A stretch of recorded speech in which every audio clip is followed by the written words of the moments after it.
Jesus from the mountain, Jesus in the street, Jesus in the darkness over every enemy.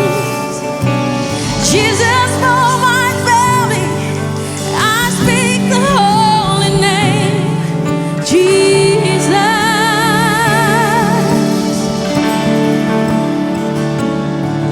Shout Jesus from the mountain, Jesus in the street, Jesus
Yes, Jesus. Kami tahu Engkau hadir di tengah-tengah kami sore hari ini. Engkau melawat setiap hati kami Tuhan. Hati yang mungkin datang dengan banyak beban persoalan, banyak kepahitan, banyak sakit hati yang kami bawa. Sore hari ini Tuhan, kami tahu dengan kuasa darah Yesus kami mau meletakkan semua masalah beban pikiran kami di hadapan Tuhan. Dan sore hari ini kami mau memfokuskan pikiran dan hidup kami supaya kebenaran Tuhan dapat mengisi tempat yang terbaik dalam hati kami. Karena kami percaya bahwa kuasa firman-Mu mampu melegakan setiap hidup kami, mampu menguatkan kami, mampu memberikan pengharapan dan penghiburan yang baru. Tuhan kuduskan tempat ini, terutama kuduskan hati kami. Karena setiap hati kami siap dan rindu Tuhan isi dengan firman Tuhan. Urapi hamba-Mu Tuhan, mungkin hamba yang terbatas, hamba yang tidak layak, tapi hamba percaya bahwa ada kuasa Tuhan yang tidak terbatas dan ada Tuhan yang akan melayakkan hamba-Mu menyampaikan isi hati Tuhan. Berbicara bagi setiap kami sore hari ini, karena kami siap mendengarkan firman-Mu. Yang percaya dan rindu mendengar firman Tuhan, sama-sama dengan semangat katakan, amin. Puji Tuhan, silakan duduk. Shalom. Aduh, ini saya lihat 2000 jemaat tadi kata WL, tapi suaranya cuma 2 orang. Sekali lagi, shalom. Sekali lagi, shalom. Anak muda kurang semangat. Sebelum saya mulai sharing firman Tuhan, saya akan undang satu teman saya akan memberikan sebuah kesaksian karena kebetulan minggu yang lalu kita habis misi ke NTT ya, teman kita dari Guangzhou untuk Abigail. Mari kita tepuk tangan yang meriah.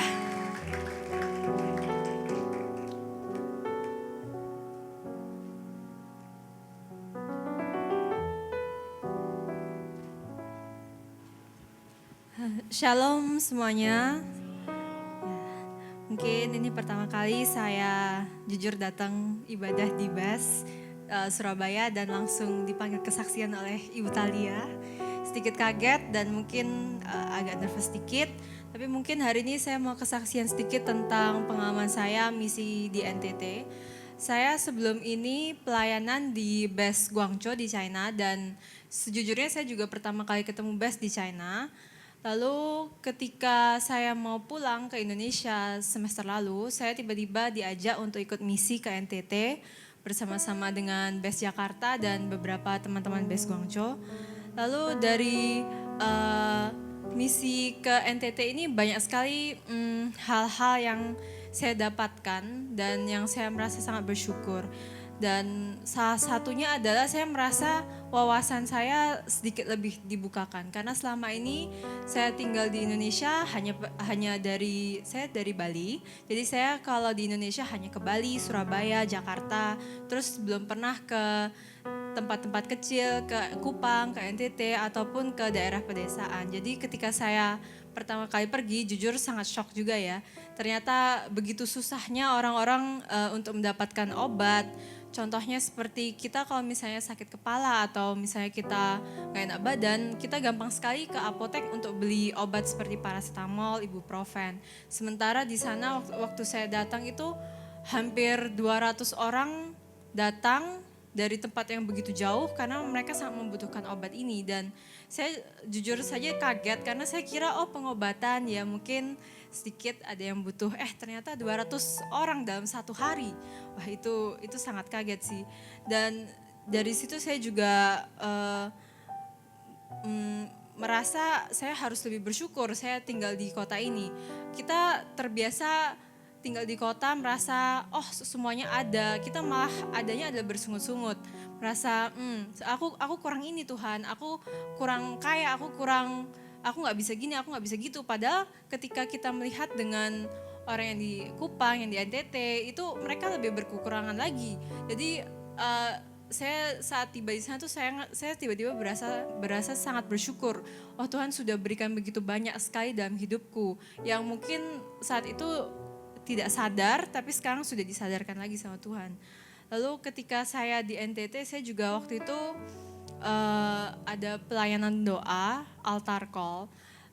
Saat itu jujur ya pertama kali pelayanan ke Kupang, kalau altar call ya sebagai orang pertama ya berdiri aja gitu tegang ya, kayak aduh doain orangnya seperti apa ya gitu. Tapi terus waktu itu ada seorang anak yang lebih muda dari saya, umurnya sekitar 15 gitu. Lalu dia tiba-tiba terjatuh gitu, duduk di bawah gitu, menangis-nangis. Lalu tiba-tiba saya merasa dipanggil untuk datang dan mendoakan dia. Dan saya ingat sekali waktu itu saya peluk, terus saya mendengar suaranya menangis-nangis gitu. Dia memanggil Tuhan gitu. Tuhan, aku gak sanggup Tuhan, hidup lagi Tuhan. Keluargaku masalah, papaku masalah, semuanya masalah Tuhan. Kayak aku gak sanggup gitu. Terus ya hati saya sangat tergerak, saya sangat sedih, saya ikut nangis bersama dia.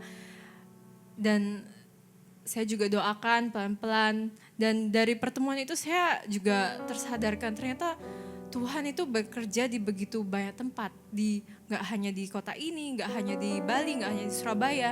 Di Kupang begitu banyak orang yang tersentuh oleh Tuhan. Dan saya sendiri karena saya dari China dan kemarin sempat pelayanan di Hong Kong, saya juga melihat Tuhan itu begitu hebat. Dia bisa menyentuh berbagai orang di berbagai tempat dan bekerja di dalam hati mereka.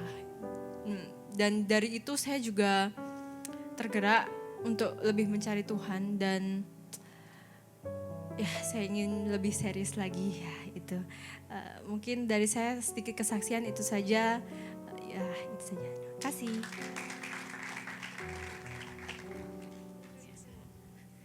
Ya puji Tuhan, semua diberkati dengan kesaksian hari ini. Kita harus percaya bahwa kuasa Tuhan itu bekerja gak membatasi ruang. Jadi di mana aja Tuhan mau bekerja, yang penting kalau kita membuka hati kita percaya bahwa ada Tuhan bekerja di situ. Tapi banyak orang hari ini udah gak percaya lagi dengan kuasa Tuhan. Tapi kita semua percaya, amin? Aminnya cuma Ibu Desi. Yang lain gak percaya? Amin. Haleluya. Hari ini mungkin khotbah terakhir saya di Surabaya. Ya, jadi saya rindu membagikan sedikit buat kita kembali belajar apa yang Tuhan mau untuk kita lakukan dengan sebuah tema yang akan saya bawakan yaitu second choice. Di sini siapa yang pernah jadi pilihan kedua? Sedih banget ya. Rasanya gimana teman-teman kalau jadi orang yang pilihan kedua? Sakit nggak? Katanya sakit tuh di sini. Gak enak ya jadi orang dipilih orang kedua ya. Kalau orang jadi orang pertama mungkin happy banget. Tapi kalau jadi yang kedua rasanya sakit dalam hati. Kenapa saya diduakan? Wis. Gak terima ya pasti. Tapi di sini saya rindu kalau banyak dari kita hari ini bisa punya banyak pilihan dalam hidup. Kita mungkin banyak pilihan kedua dalam hidup. Banyak plan dari dalam hidup kita. Tapi kita harus tahu bahwa kita jangan jadikan Tuhan sebagai plan B. Banyak dari kita hari ini lupa dan kita menjadikan Tuhan sebagai plan B dalam diri kita. Hari ini kita mau lihat sebuah kisah dalam 1 Samuel 8 ayat 4-9.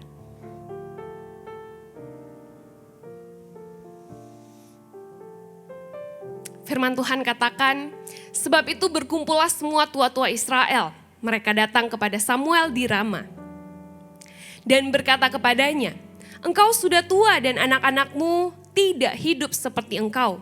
Maka angkatlah sekarang seorang raja atas kami untuk memerintah kami seperti pada segala bangsa-bangsa lain. Ayat 6. Waktu mereka berkata, berikanlah kepada kami seorang raja untuk memerintah kami, perkataan itu mengesalkan Samuel. Maka berdoalah Samuel kepada Tuhan. Tuhan berfirman kepada Samuel, dengarkanlah perkataan bangsa itu dalam segala hal yang dikatakan mereka kepadamu. Sebab bukan engkau yang mereka tolak, tetapi akulah yang mereka tolak. Supaya jangan aku menjadi raja atas mereka. Jadi bangsa Israel, singkat cerita dari kisah ini adalah bangsa Israel pada waktu itu, Yesus sudah memerintah mereka, Yesus sudah menuntun mereka keluar dari tanah Mesir. Tetapi waktu mereka sudah keluar dari Mesir, dipimpin oleh Raja Samuel, kemudian kedua putra Samuel menggantikan Samuel untuk memerintah, tetapi karena bangsa Israel gak puas dengan pemerintahan dari dua anak ini, sehingga akhirnya bangsa Israel ini protes. Tuhan, Samuel, kamu harus bilang, kamu harus pilih raja buat kami. Sedangkan pada waktu itu, Yesuslah yang memerintah dalam bangsa itu. Tetapi apa yang terjadi? Mereka tuh gak percaya. Bangsa Israel tuh gak percaya sama Yesus, sama Tuhan. Sehingga mereka bilang sama Samuel untuk ganti aja dengan raja. Dan apa yang Tuhan katakan pada waktu itu dalam hidup mereka, teman-teman, kita lihat. Coba kita lihat di dalam ayat yang ke-7 tadi dikatakan, Tuhan berfirman kepada Samuel, dengarkanlah perkataan bangsa itu dalam segala hal yang dikatakan mereka kepadamu, sebab bukan engkau yang mereka tolak, tetapi akulah yang mereka tolak. Tuhanlah yang mereka tolak. Padahal, teman-teman perhatikan, padahal yang pertama menolong mereka adalah Tuhan. Yang menuntun keluar dari tanah Mesir adalah Tuhan. Tetapi mereka menjadikan Tuhan sebagai pilihan kedua. Rasanya sakit gak teman-teman? Wah, sakit banget. Saya udah tolong kamu, saya udah keluarin kamu dari kesesakan, saya udah bawa kamu keluar dari tanah Mesir. Tapi hari ini banyak orang Kristen menjadikan Tuhan sebagai plan B dalam diri kita. Makanya poin pertama, kalau kita lihat ya teman-teman sekalian, kenapa orang sering menjadikan Tuhan sebagai pilihan kedua? Yang pertama kita mau belajar, kita buka lagi satu kisah dalam 1 Raja-Raja 18 ayat 21. Berlanjut dari kisahnya bangsa Israel, firman Tuhan katakan. Firman Tuhan bilang, lalu Elia mendekati seluruh rakyat itu dan berkata, berapa lama lagi kamu berlaku timpang dan bercabang hati? Kalau Tuhan itu Allah, ikutlah dia. Dan kalau Baal, ikutlah dia. Tetapi rakyat itu tidak menjawabnya sepatah kata pun. Kenapa hari ini orang bisa menjadikan Tuhan sebagai plan B atau opsi pilihan kedua? Karena kita, hidup kita, firman Tuhan katakan, kita sedang berlaku timpang. Teman-teman tahu timpang? Seperti orang yang jalannya pincang, tidak stabil. Keadaan hati kita goyah, perasaan kita diombang-ambingkan. Sehingga kita timpang, gak stabil. Kita gampang untuk berbelok. Dan yang kedua, kita sedang bercabang hati. Makanya poin pertama buat kita, don't split your heart. Bilang kiri kananmu, jangan bagi hatimu. Hatimu jangan bercabang teman-teman. Kalau hari ini kita bilang mau sungguh-sungguh dengan Tuhan, sungguh-sungguh. Kita gak bisa masuk dalam 2 kapal. Hari ini kaki kita gak bisa setengah dunia, setengah Tuhan, gak bisa. Kalau kita mau bilang kita jadi anak Tuhan, cemplungkan 2 kakimu di atas perahu yang sama, maka kamu akan berjalan dengan Tuhan. Kalau hari ini kita taruh sebelah kaki kita di tempat yang lain dan sebelah di lain, maka gak tahu tujuannya akan kemana. Jangan split hati kita. Tuhan bilang ini gak boleh terjadi. Karena bangsa Israel begitu luar biasa. Mereka masih mau Tuhan, tetapi mereka mau juga menyembah berhala. Gak bisa teman-teman. Kalau hari ini kita mau menyembah Tuhan, sembahlah Tuhan dengan sungguh-sungguh. Jangan sampai hari ini kita bilang, kadang kita mikir tentang Tuhan, tapi otak kita juga kadang bisa mikir jorok. Kadang kita ikut Tuhan, tapi pikiran kita juga gak dalam gereja. Jangan bincang hatimu dan hidupmu. Tapi kembalikan itu pada Tuhan, karena yang Tuhan mau. Hari ini kita lihat. Firman Tuhan ingatkan kita, Mazmur 27:14. Nantikanlah Tuhan, kuatkanlah dan teguhkanlah hatimu. Ya, nantikanlah Tuhan. Kuatkanlah dan teguhkanlah hatimu. Jangan bercabang hatimu. Aku suka yang ini tapi suka yang ini juga. Gimana dong? Gak bisa kayak gitu. Komitmen itu harus ada dalam diri kita. Kalau hari ini kamu bingung mau pilih yang mana, berdoa tanya Tuhan. Karena Tuhanlah akan menuntun jalan hidupmu. Tapi banyak orang hari ini juga udah melupakan berdoa dengan Tuhan. Kita berdoa tapi kita gelisah. Karena mungkin pikiran dan hati kita terlalu banyak yang kita mau lakukan.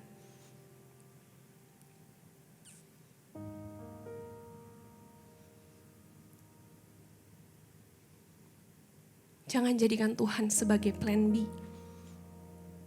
Jangan jadikan Tuhan bercabang dalam hati kita. Jangan sampai masih banyak sekali keinginan hati. Seperti pemuda yang mau ikut Tuhan Yesus. Terus dia tanya, aku udah melakukan semua, apalagi yang belum Tuhan? Aku udah buat semua. Tuhan bilang apa? Jualah hartamu dan ikut aku. Tapi karena hatinya setengah ada di Tuhan, tapi setengah ada di harta, maka dia lebih beratnya ke harta. Dia pergi dengan hati yang sedih. Aku gak bisa meninggalkan hartaku. Aku mau ikut Tuhan, tapi hartaku juga banyak. Aku gak bisa meninggalkan hartaku. Hatiku sedang bercabang. Akhirnya Tuhan bilang, orang kaya gak bisa masuk surga. Wah, berarti hati-hati dong orang kaya di sini. Ada orang kaya di sini? Mulai tunjuk-tunjuk ya. Bukan itu artinya. Tapi karena hati kita sedang berada dalam harta yang banyak dan kita sedang menduakan Tuhan. Ingatlah teman-teman bahwa Tuhan kita Tuhan Allah yang cemburu. Dia gak ingin segala sesuatu itu lebih dalam hati kita daripada Tuhan dalam hati kita. Makanya tempatkan Tuhan dulu dalam hatimu. Sudahkah ada Tuhan dalam hatimu? Lihat kiri kanan, adakah Tuhan dalam hidupmu? Adakah Tuhan dalam hatimu? Tuhan gak ingin kita bercabang hati. Tuhan gak ingin hati kita punya yang lain. Makanya kenapa kalau punya pacar juga jangan kasih 100% hati kita. Bagilah secukupnya. Kalau bisa cuma 1 atau 2%. Kenapa? Saya bilang begini. Karena waktu manusia meninggalkan engkau, manusia membuat engkau kecewa, Tuhan tetap yang nomor 1. Kamu tidak akan menjadi kecewa. Kamu tidak akan menjadi down. Kamu tidak akan menjadi orang yang paling terpuruk. Karena kamu hanya memberikan sedikit dari hatimu untuk orang itu. Bukan berarti kita gak bisa mengasihi, kita tetap mengasihi. Tapi taruhlah Tuhan sebagai prioritas utama dalam hati dan hidupmu. Kalau kita utamakan Tuhan teman-teman, saya percaya kita semua akan punya hati yang besar untuk Tuhan. Kita semua akan diutamakan Tuhan. Seperti yang dilakukan oleh bangsa Israel. Mereka udah minta Tuhan untuk apa? Tuhan kasih kita raja yang baru. Yang kedua, mereka juga bukan lagi menyembah Tuhan, tetapi mereka juga menyembah berhala. Ini pengkhianatan yang luar biasa. Padahal apa yang Tuhan lakukan, terlalu banyak yang Tuhan buat. Tuhan tolong mereka keluar dari tanah Mesir, Tuhan memelihara hidup mereka. Tuhan melakukan terlalu banyak buat bangsa Israel. Tetapi begitu banyak pengkhianatan yang mereka lakukan terhadap Tuhan. Tetapi apa yang Tuhan terus lakukan? Waktu itu, akhirnya mereka mengangkat seorang raja untuk memerintah atas bangsa itu. Samuel dia masih nego sampai Samuel bilang kalau nanti kalian punya raja akan terjadi A, B, C, D, E. Kalian harus tanggung semua konsekuensi dan lain sebagainya. Tetapi mereka tetap kekeh mau punya raja yang baru. Teman-teman tahu cerita ini kan? Kalau nggak tahu ini kita belajar. Mereka tetap kekeh mau punya raja yang baru. Sehingga apa yang terjadi Tuhan katakan dalam firman Tuhan. Di ayat yang ke-8 dikatakan, tepat seperti yang dilakukan mereka kepadaku sejak hari aku menuntun mereka keluar dari Mesir sampai hari ini. Yakni meninggalkan daku dan beribadah kepada Allah lain. Demikianlah juga dilakukan mereka kepadamu. Oleh sebab itu dengarkanlah permintaan mereka, kata Tuhan. Hanya peringatkanlah mereka dengan sungguh-sungguh dan beritahukanlah kepada mereka apa yang menjadi hak raja yang akan memerintah atas mereka. Dikatakan dan sudah diperingatkan. Kalau raja yang nanti memerintah di ayat-ayat selanjutnya sudah dikasih tahu kalau nanti hidupnya akan susah, akan begini. Konsekuensi sudah diberitahukan. Tetapi apa yang tetap dipilih oleh bangsa Israel, mereka tetap mau punya seorang raja. Sehingga akhirnya diberikanlah seorang raja bagi mereka. Dan ketika itu raja ini memimpin tetapi gagal. Waktu sudah gagal, apa yang mereka lakukan? Baru mereka tahu lagi. Teman-teman, baru mereka lihat lagi, oh ternyata dari kegagalan ini baru kita belajar untuk mengandalkan Tuhan. Padahal sebenarnya dari awal harusnya mereka sudah bisa tahu kalau Tuhan memelihara hidup mereka. Tapi karena bangsa ini tidak pernah puas. Bangsa ini gak pernah puas. Mereka terus mau yang baru, mau yang ini, mau yang itu. Hari ini banyak juga dari kita gak pernah puas. Kita mau menuntut terus dari Tuhan. Tapi kita lupa kalau Tuhan itu harus yang jadi prioritas dalam hati kita dulu. Maka gak usah cari yang lain-lain teman-teman. Semuanya akan ditambahkan. Seperti satu firman Tuhan yang selalu kita hafal. Matius 6 ayat 33 yang tahu nanti dapat hadiah dari Rio. Lumayan. Matius 6 ayat 33. Ya, ada spill-nya. Jangan di-spill dong multimedia. Ini mau latihan biar lulus sekolah minggu atau enggak nih, balik lagi sekolah minggu. Firman Tuhan katakan, tetapi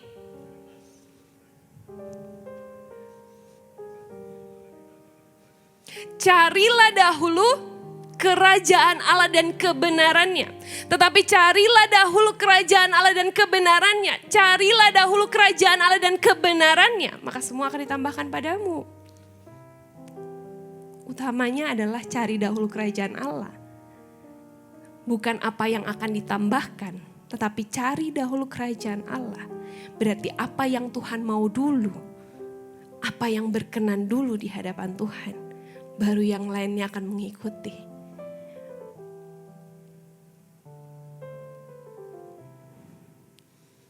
Banyak dari kita sudah lupa untuk cari kerajaan Allah dan kebenarannya. Tapi kita mau yang ditambahkan. Berkat Tuhan, jodoh, pekerjaan, karir yang bagus, kita mau semua. Tapi kita mendua hati dengan Tuhan. Kita berselingkuh dengan Tuhan. Kita mendukakan Tuhan. Kadang-kadang kita mau masuk dalam gereja aja kita tunggu kalau aku lagi moodnya bagus. Aku habis putus cinta, gak mungkin aku bisa masuk gereja fokus, gak mungkin. Aku lagi sakit hati, gak mungkin. Aku bisa cari Tuhan, gak mungkin. Tunggu dulu kalau moodku lagi bagus, baru aku mau masuk gereja cari Tuhan. Tunggu dulu kalau misalnya aku lagi siap, baru aku mau masuk gereja cari Tuhan. Tunggu dulu kalau aku diberkati, baru aku mau datang cari Tuhan. Hari ini anak muda yang dikasihi Tuhan, jangan juga kita bilang, tunggu dulu, aku mau cari jodoh dalam gereja. Motivasi kita ikut Tuhan juga harus benar. Karena Tuhan mau hari ini, jangan jadikan Tuhan sebagai plan B dalam hidupmu. Dan jangan split hati kita untuk hal dunia. Tapi berikanlah seluruh hatimu untuk Tuhan. Berikanlah seluruh hidupmu untuk Tuhan dengan sungguh-sungguh. Jangan seperti bangsa Israel, teman-teman dikasihi Tuhan. Hari ini mereka menyembah Tuhan tetapi juga menyembah berhala. Hari ini kita mungkin masuk dalam gereja tapi pulang dari tempat ini kita menikmati dunia luar. Gak ada yang tahu. Hanya Tuhan dan kita yang tahu. Jangan mau masuk dalam 2 kapal, masuklah dalam 1 kapal. Kalau hari ini kamu sedang dilema, bimbang dalam hatimu, kamu sedang dalam pilihan yang kamu bingung juga harus memilih yang mana, berdoalah kepada Tuhan. Karena Tuhan hanya sejauh doa. Jadi hubungan kita dengan Tuhan itu harus diperbaiki, teman-teman. Hubungan kita dengan Tuhan jangan sampai kita abaikan. Banyak orang hari ini udah gak ada hubungan dengan Tuhan, udah gak pernah baca firman, udah gak pernah berdoa, juga udah santai aja. Aku hidupnya baik-baik aja tanpa Tuhan. Ada yang kayak gitu sekarang? Banyak. Mungkin kita merasa baik-baik aja tanpa Tuhan. Tapi hati-hati. Jangan sampai suatu saat nanti teman-teman sekalian kita udah jatuh sama seperti bangsa Israel. Mengalami kegagalan waktu mereka punya raja. Mereka menjadi orang yang paling terpuruk dan miskin. Baru mereka mau cari Tuhan. Tapi hari ini karena kita udah tahu kita punya Tuhan. Jangan tunggu kalau kita gagal dulu baru cari Tuhan. Jangan tunggu kita susah dulu baru cari Tuhan. Jangan tunggu hari ini kita dalam beban masalah baru kita cari Tuhan. Tapi cari Tuhan, gak kenal musim. Di semua musim hidupmu harus ada Tuhan. Bilang kiri kananmu harus ada Tuhan.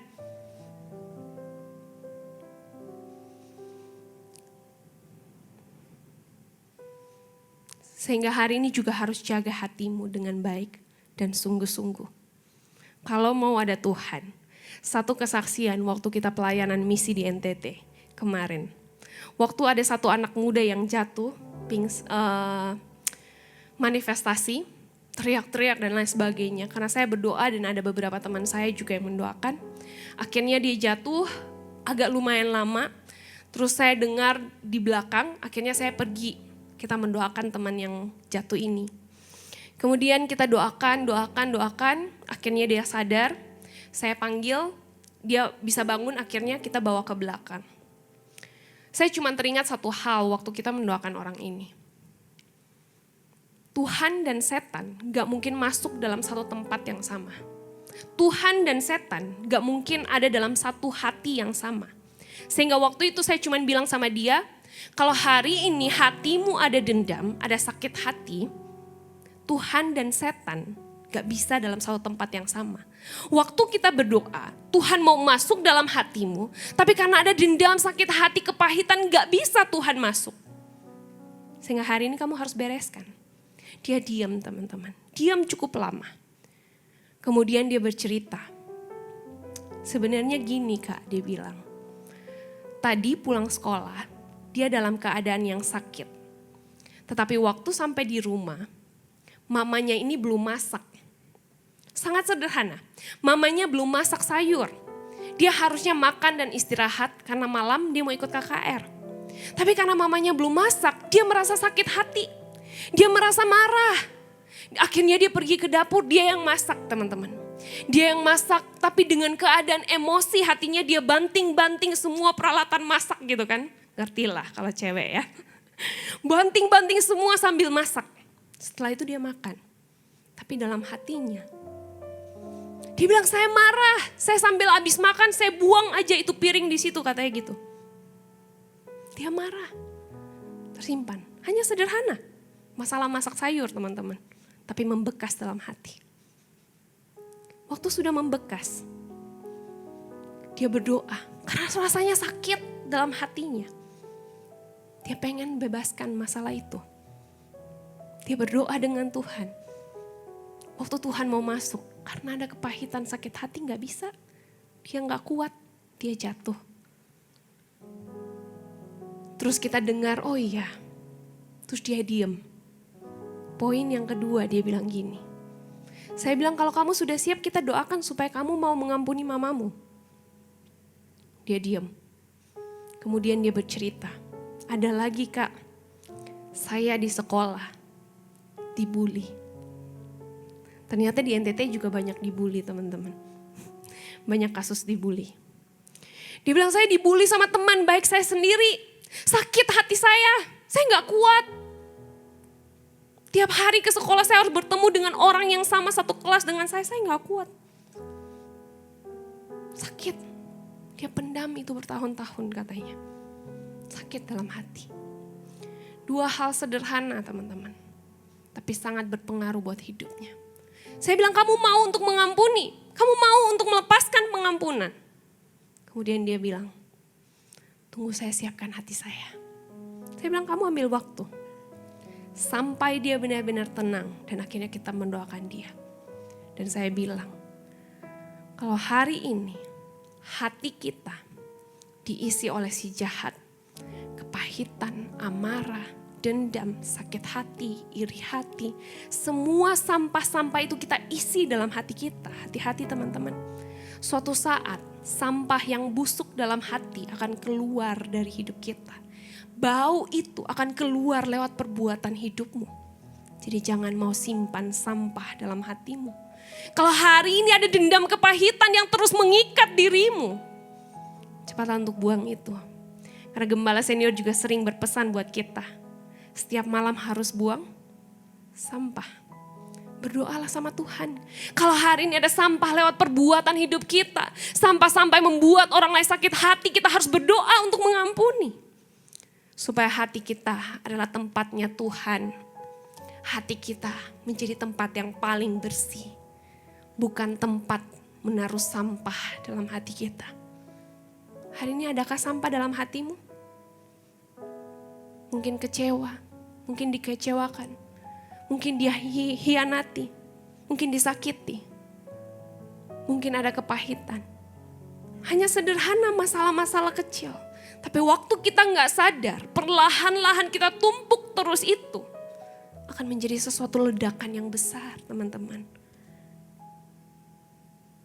Sehingga kita harus ingat, bersihkanlah sampah dalam hatimu. Bersihkanlah sampah itu dari hidupmu. Supaya hidupmu berkenan di hadapan Tuhan. Sehingga poin yang kedua, poin yang terakhir. Saya masih ada waktu 1 jam lagi, teman-teman. Masih siap? Ini ketawanya kayak udah gak ikhlas. Poin yang kedua, setelah kita tidak membagi hati kita teguh dengan Tuhan, maka kita harus mempersiapkan hati kita yang terbaik. Yang kedua, kita harus ingat bahwa Tuhan, God, coba tampilkan. Sama-sama baca. 3, 2, 1.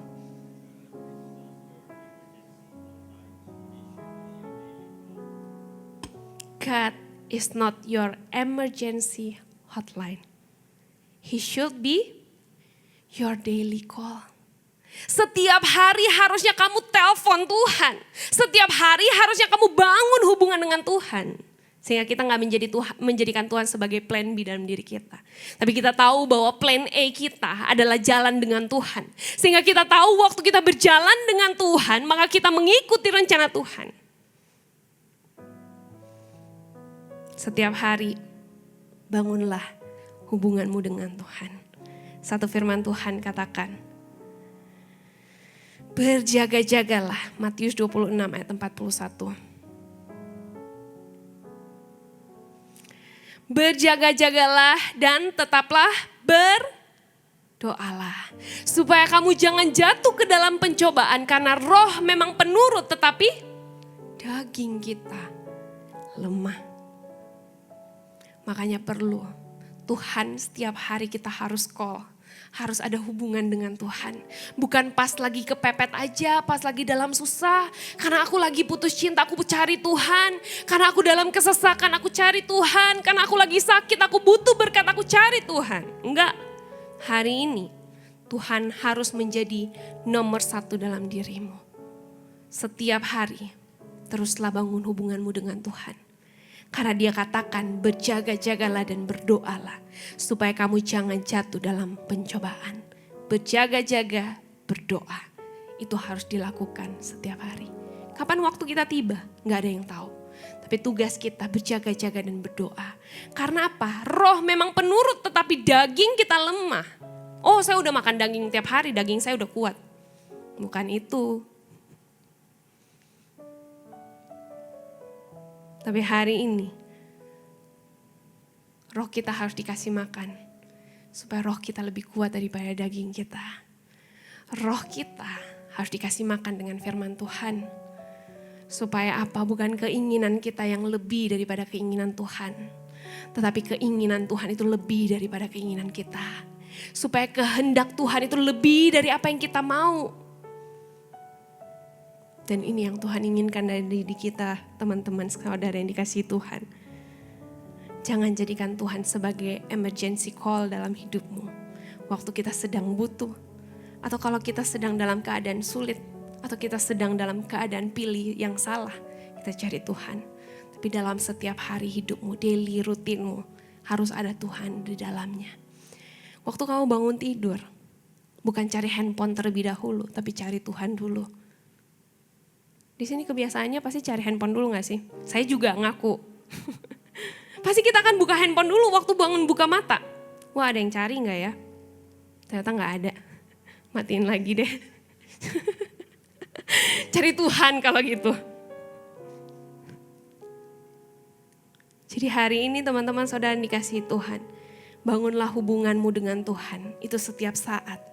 Supaya daging yang lemah tidak jatuh terus dalam pencobaan dan dosa. Supaya daging yang lemah tidak terus membuat kita untuk terus melakukan kesalahan dan dosa. Tetapi daging yang lemah kita terus bangkitkan dengan roh yang kuat. Supaya roh yang kuat dengan roh Allah dalam diri kita yang terus memberikan kita pengharapan, kekuatan, semangat setiap hari untuk hidup berkenan di hadapan Tuhan.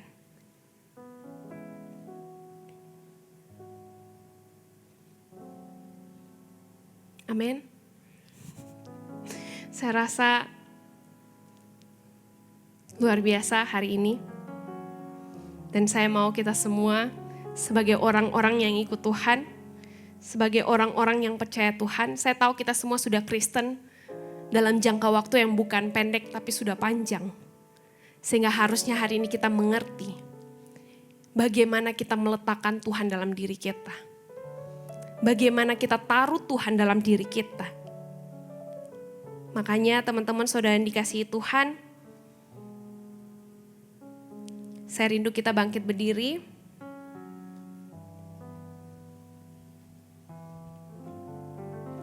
Mungkin banyak pilihan dalam hidupmu. Banyak pilihan kedua yang dapat kita berikan. Banyak plan yang dapat kita buat. Tetapi jangan jadikan Tuhan sebagai plan B. Jangan jadikan Tuhan sebagai pilihan terakhir dalam diri kita. Kalau kita udah paling terpuruk baru kita cari Tuhan. Tetapi harus ingat hari ini. Prioritaskan Tuhan dalam hidupmu. Karena Dia bilang hari ini bahwa kamu berharga. Meskipun bangsa Israel sudah membuat dia terluka sakit hati. Karena mereka menduakan Tuhan. Mereka menyembah Baal dan juga Tuhan. Rasanya sakit diduakan. Tetapi Tuhan terus memberikan belas kasihan. Meskipun mereka memilih untuk punya raja yang baru teman-teman.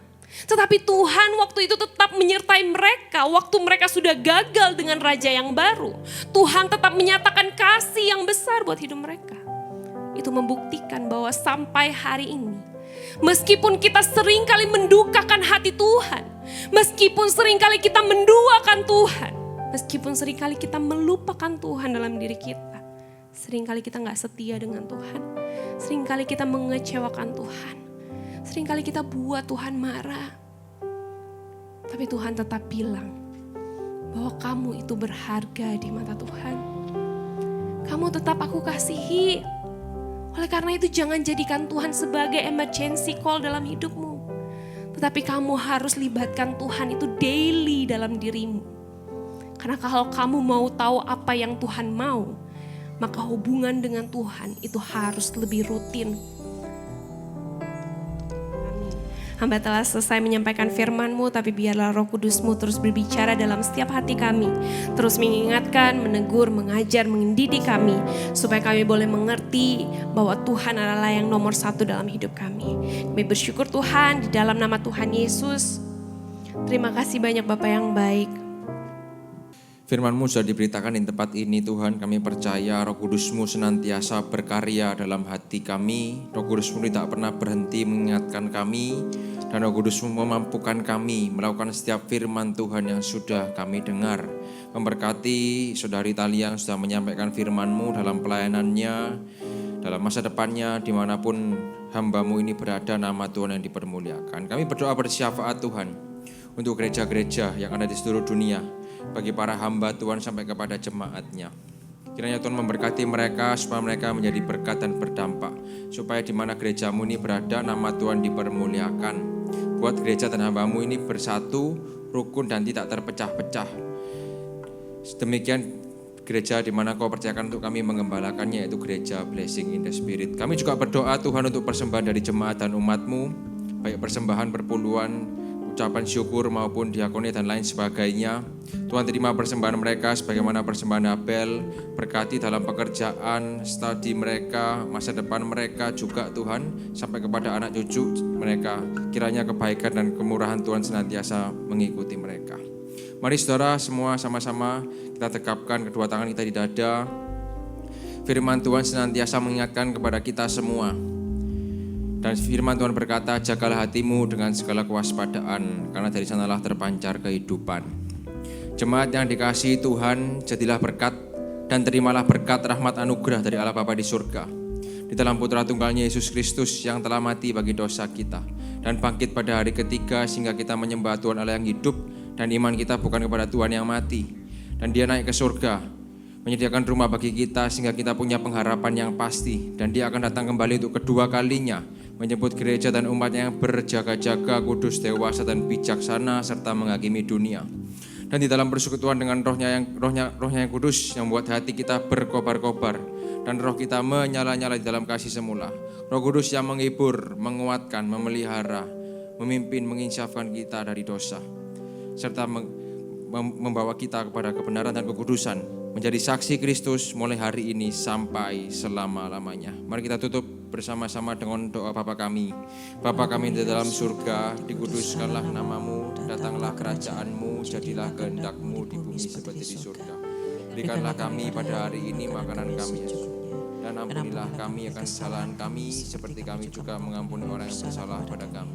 Dan janganlah membawa kami dalam pencobaan, tetapi lepaskanlah kami daripada yang jahat. Karena Engkau yang punya kerajaan dan kuasa dan kemuliaan sampai selama-lamanya. Amin. Tuhan Yesus memberkati.